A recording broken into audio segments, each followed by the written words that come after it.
నమస్తే అన్న. నమస్తే అండి. అన్న పేరు విక్కీ అండి.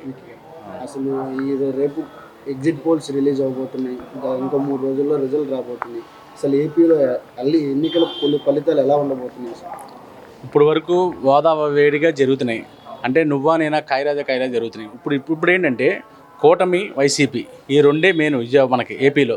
ఈ ఏపీలో కూడా ఇప్పుడు ఇదే పెంట తీసుకుని తెలంగాణ కూడా పెట్టింది. తెలంగాణలో కూడా ఏపీ రెండు చూసేది ఏంటంటే విజయవాడలో ఎవరు విన్ అవుతారు, కేవలం విజయవాడలో ఎవరు విన్ అవుతారని చూస్తున్నారు. కానీ రేపు ఎప్పటికైనా వచ్చేది వైసీపీ గవర్నమెంట్. ఎందుకంటే సంక్షేమ పథకాలే కానీ అది ప్రతి ఒక్కరికి కూడా లబ్ధిదారులు ఈరోజు వైసీపీ గవర్నమెంట్లో ఫుల్గా ఉన్నారు. ఎన్ని పథకాలు కూడా వైసీపీకి పడ్డాయి. కంపల్సరీగా 175 వైసీపీ వస్తుంది మేము తీరా కోరుకుంటున్నాం. అలాగే రేపు 4వ తారీఖు జరిగే దాంట్లో కూడా హెడ్డింగ్ జరిగిందని అనుకుంటున్నారు. ఇప్పుడు గవర్నమెంట్ ఎంప్లాయీల ఓటింగ్ ఒకటి ఉంటుంది, టీచర్ల ఓటింగ్ ఒకటి ఉంటుంది. ఆ టీచర్ల ఓటింగు గవర్నమెంట్ ఓటింగ్లో మ్యాపింగ్ జరిగిందని మనం అనుకుంటున్నాం. ఎందుకంటే ఆల్రెడీ 10 రోజులు అవుతుంది మనం లోపల పెట్టి. ఈ రోజు లోపల వెళ్ళి దాంట్లో స్టాంప్ ఉంటేనే ఎత్తే పరిస్థితుల్లో మనకు ఇప్పుడు ఓటు కూడా మనం దొంగ ఓటు వేసిందే దాంట్లో కూడా తెలుస్తుంది. దొంగ ఓటు మనకు వచ్చిందా లేదా కూడా చూసుకునే దానికి కూడా వచ్చింది. ఫ్యాన్కి వేసామా సైకిల్కి వేసామో కూడా దొంగ ఓట్లు వేసేవాడు చూస్తాడు కదా, అది ఫ్యాన్కి వేసాము సైకిల్. అలాగే గవర్నమెంట్ ఆఫీసర్స్ ఓటు కూడా చాలా ముఖ్యమైనది. ఈరోజు ఆ గవర్నమెంట్ ఆఫీసర్ దానికి స్టాంప్ ఉండాలి, తర్వాత ఐఏఎస్ ఆఫీసర్ సంతకం కూడా ఉండాలి.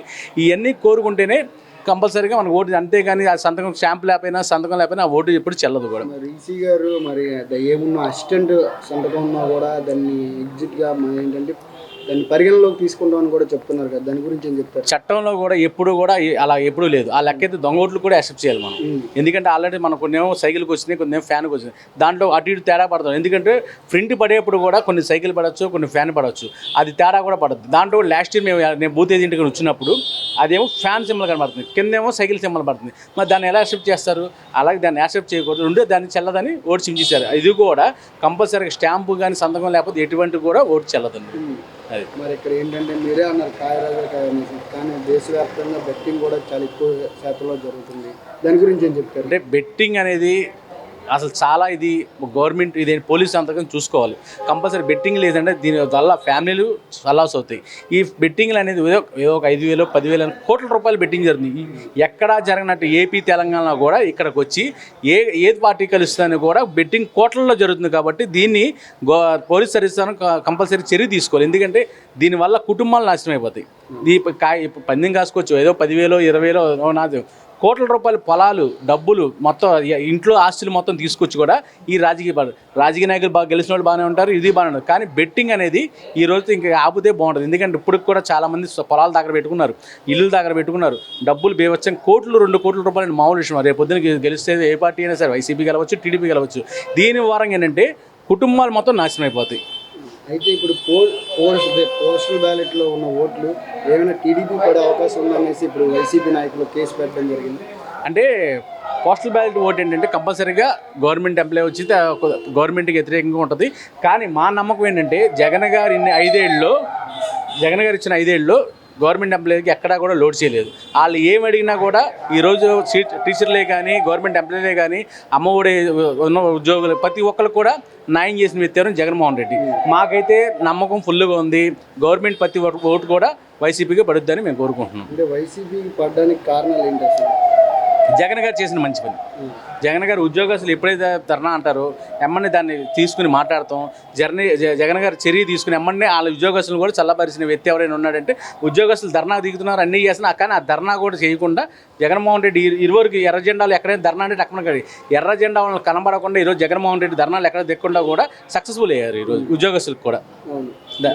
ఇక్కడ 9వ తారీఖున కూడా తేజీ ఖరారు చేయడం కూడా జరిగింది. అసలు ఏంటి అన్న నమ్మకం ఏంటి అసలు? ఆ నమ్మకమే జగన్ అన్న. ఎందుకంటే ఆ పథకాలు కానీ మేము వచ్చిన ఆడవాళ్ళకి కానీ తర్వాత పెన్షన్లే కానీ అమ్మ ఒడే కానీ ఫీజులు ఉంటే కానీ ప్రతి ఒక్కరు కూడా గవర్నమెంట్ ఎవరైనా ఎలక్షన్స్ ముందు సంవత్సరం ముందు చెప్తారు. జగన్మోహన్ రెడ్డి 5 సంవత్సరాలుగా గత 5 సంవత్సరాలు బట్టి కూడా ప్రజలందరూ దగ్గరకు ఉండి గడప వెళ్ళి ప్రజలు ఎక్కడ రాలేదు, పథకాలు రాలేదు అన్నీ కూడా మా ఊరికి నాకు రేషన్ కార్డు కావాలంటే గత గవర్నమెంట్లో 10,000 ఖర్చు పెట్టుకున్నాం. ఈరోజు రేషన్ కార్డు మన ఇంటి ముందుకు వస్తుంది, పెన్షన్ ఇంటి ముందుకు వస్తుంది. ఈరోజు అవ్వాతాతలు ఎంత సంతోషంగా మొన్న లాస్ట్ ఇయర్ ఫస్ట్ ఇయర్కి ఎంతమంది చనిపోయారో పెన్షన్ తీసుకుని చూడండి. ఆ ఇబ్బంది లేకుండా మన ఇంటికే వస్తున్నప్పుడు మనకి ఏంటండి లోటు? ఇంకా ఇప్పుడు గ్యారెంటీ ఇచ్చారు కదా, ఇల్లు పట్టా ఇచ్చారు. ఇది కూడా కూడా రేపు తొందరలో కూడా మా పట్టా వచ్చింది, అది కూడా మేము సక్సెస్ చూసుకుంటున్నాం. అంటే ఈ గవర్నమెంట్ కూడా వస్తే అన్ని ఇస్తామని చెప్పి ఈ గవర్నమెంట్ వస్తే పీకేకుండా ఉంటే చాలు మాకు. ఎందుకంటే లాస్ట్ ఇయర్ ఇదే చంద్రబాబు నాయుడు ఇల్లు ఇస్తాం, అవి ఇస్తాను, పదవి ఇస్తామని చెప్పి పసుపు కుంకుమ కూడా ఎప్పుడు ఎలక్షన్స్ అవసరం ముందు చెప్పాడు, ముందు కూడా చెప్పాలి. కానీ జగన్మోహన్ రెడ్డి 5 సంవత్సరాలు బట్టి ఇస్తున్నాడు కదా, ఈ పథకాలన్నీ ఇస్తున్నప్పుడు ఇంక మనకు లోటు ఏంటి? ప్రజలకు ఎక్కడైనా అన్యాయం చేశాడా? పోనీ మా ఇచ్చిన మాట తప్పాడా? ఆయన ఇచ్చిన పథకాలు నవరత్నాలు మొత్తం కూడా సక్సెస్ఫుల్ చేశాడు. పోనీ ఎక్కడైనా ముందు చెప్పండి. జాబ్ క్యాలెండర్ తప్పించి మిగతాదంతా కూడా జగన్మోహన్ రెడ్డి చెప్పిన మేనిఫెస్టోలు చేశాడు లేదా? అయితే నిన్న జరిగిన సంఘటనలో నాగబాబు గారు ఏంటంటే కూటమి అభ్యర్థులు చాలా సమయం ఏమైనా పాటించండి, ఎందుకంటే అక్కడ వైసీపీ అభ్యర్థులు గొడవకి వచ్చి దారులు తీస్తాయని చెప్తున్నారు. దాని గురించి ఏం చెప్తారు? నాగబాబు గారికి అసలు మాట్లాడటమే రాదు. ఆయన ఎక్కడుంటే అసలు పవన్ కళ్యాణ్కి మైనస్ ఏంటంటే నాగబాబు గారు. నాగబాబు నుంచుకున్న వాళ్ళు ఆయన ఉంటాడో గెలుగుతా కూడా సమస్య లేదు ఈరోజు. ఎందుకంటే ఆయనకి మైనస్ మెయిన్ నాగబాబు గారు. నాగబాబు గారు ప్రచారం చేస్తే పవన్ కళ్యాణ్ గారు ఓడిపోతారు. లాస్ట్ ఇయర్ ప్రజారాజ్యం చూసుకుందాం చిరంజీవి గారితో, తర్వాత మళ్ళీ మొన్న నుంచినప్పుడు పవన్ కళ్యాణ్ చూసాం. మెయిన్ వాళ్ళ ఇంట్లో నాగబాబు గారు ఆయన ప్రచారం చేస్తేనే నాశనం పార్టీకి. అయితే మీరేం చెప్పాలనుకున్నారు? రేపు 4వ తారీఖున ఎలా ఉండబోతుంది? రేపు 4వ తారీఖు ప్రశాంతంగా జరుగుతుంది, ఎక్కడా కూడా అల్లర్లు ఉండవు. ఎందుకంటే మాకు జగన్ గారు పిలిపించారు. రేపు మా నాయకుడు వస్తున్నాడు. మా నాయకుడు వచ్చిన తర్వాత రేపు మీటింగ్ పెట్టిన తర్వాత ఎడ్జిట్ పోల్స్ కానీ అవి కానీ 4వ తారీఖు సంబరం వైభవంగా చేసుకుని 9వ తారీఖు వైజాగ్లో ప్రమాణ స్వీకారం చేస్తాం. కూటమి వస్తే అంటే ఇక్కడ ప్రజలందరూ ఎలా? కూటమి వస్తే అండి చాలా నష్టం జరుగుతుందండి. ఎందుకంటే ఈరోజు పెన్షన్ తీసుకునే అవ్వాతాతలు కానీ అందరూ కూడా చాలా దూరం అయిపోతారు. ఈ ఎండలో వచ్చి ఎక్కడెక్కడో నడుచుకుంటూ వచ్చి తీసుకునేది దూరం అవుతారు. ఇది మన ఇంటికి వచ్చేప్పటికి ఎవరో తెలియదండి. వెళ్ళిన లైన్లో నుంచి ఉంటే ప్రతి ఒక్కరు కూడా తెలుస్తుంది. ఈరోజు సపోజ్ మనం రేపు 1వ తారీఖు రేపు పెన్షన్ దగ్గరికి వెళ్దాం. ముసలా తాతలు ఎంతమంది వాళ్ళు అన్యాయం అయిపోతారో చూద్దాం. రేపు కూడా కోట్లు వేశారు. కొంతమంది బ్యాంక్ అకౌంట్లు వేస్తే బ్యాంక్ అకౌంట్లు జీరో. ఏం చేస్తాయి? వీళ్ళకి రాట్లా, దాని అకౌంట్ వల్ల అకౌంట్లోకి వెళ్ళిపోతున్నాయి. బ్యాంక్ వెళ్ళి ఉంటే మాకేం సంబంధం లేదంటున్నారు. ఎంత ఇబ్బంది పడుతున్నారు? ఇవన్నీ లేకుండా వాలంటీర్ వ్యవస్థ తీసుకొచ్చి జగన్మోహన్ రెడ్డి 100% కరెక్ట్. మన డోర్ టు డోర్ వెళ్తామే కరెక్ట్. ఇంట్లో కూర్చొని తెల్లారి 4 గంటలకు బెల్లు కొట్టి ఒక పాల ప్యాకెట్తో పాటు మనోడు కూడా వచ్చి బెల్లు కొట్టి ఇస్తున్నారు. దానికన్నా మహా ఏంటి? అయితే రేపు వచ్చే సీఎంగా ఎవరిని చూడాలనుకుంటున్నారు? మాకైతే సంక్షేమ పథకాలు అందించేవాళ్ళు, పక్కాగా అన్యాయంగా అభివృద్ధాలు చేయకుండా నీతికి కట్టగా నిలబడే వ్యక్తి జగన్మోహన్ రెడ్డి. మాకు అదే కోరుకుంటున్నాం.